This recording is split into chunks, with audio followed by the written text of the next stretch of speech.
హారి కలిదోషహారియై సర్వభూపాలురకు సిరులను కలిగించు మోహిని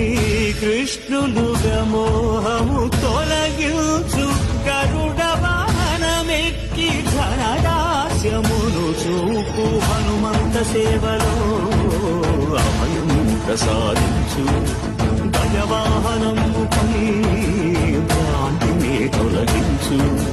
సూర్యప్రభను నిలిచి అక్షీణతను పెంచు శ్రీవత్సవక్షుడై ఆ చంద్రప్రభను విహరించు రథమెక్కి మనోరథమెక్కి మరిన వాంఛలను తుంచగా రయమెక్కి హరిహయమెక్కి